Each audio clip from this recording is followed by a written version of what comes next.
Saudara, libur Lebaran dimanfaatkan warga untuk berkunjung ke ibu kota Nusantara. Beberapa titik seperti Istana Garuda menjadi magnet untuk bersuah foto.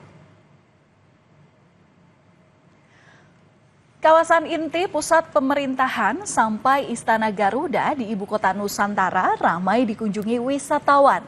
Tidak hanya dari Kalimantan Timur, banyak wisatawan dari luar daerah untuk berwisata di IKN.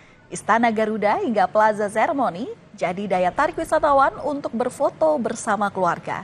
Ibu kota Nusantara dibuka untuk umum selama libur Lebaran dan warga bisa berkunjung dari pukul 9 pagi sampai dengan pukul 5 hingga lebih 30 sore waktu Indonesia bagian tengah. Kebetulan kami dari komunitas CAF Balikpapan ya, Kalimantan Timur, ada 7 mobil yang ke sini. Emang dalam rangka momen Lebaran, jadi kebetulan kita sudah perencanaan sebelum Lebaran untuk berkunjung ke IKN karena setelah ada pembangunan ini, tadinya cuma di titik nol ya, sekarang setelah ada pembangunan kita belum sempat ke sini.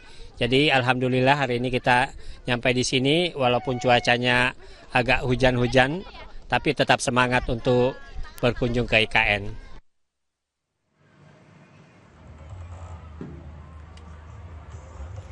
Festival Balon Udara di Wonosobo, Jawa Tengah berwarna-warni menghiasi langit di lapangan Desa Reco, Kecamatan Kertek, dan jadi daya tarik wisata di masa libur Lebaran kali ini.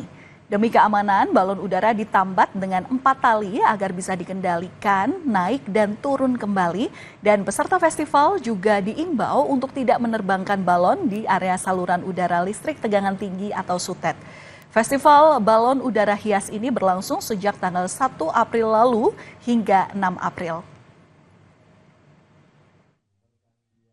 Alasannya memakai tali ini untuk bisa hanya dimaksimalkan minimal dan maksimal ketinggian ini ditentukan oleh panitia. Kami menentukan bahwa ketinggian ini maksimal 70 meter. Mudah dikendalikan dan bisa kapan akan diturunkan, kapan akan dinaikkan, ini akan mudah dikendalikan.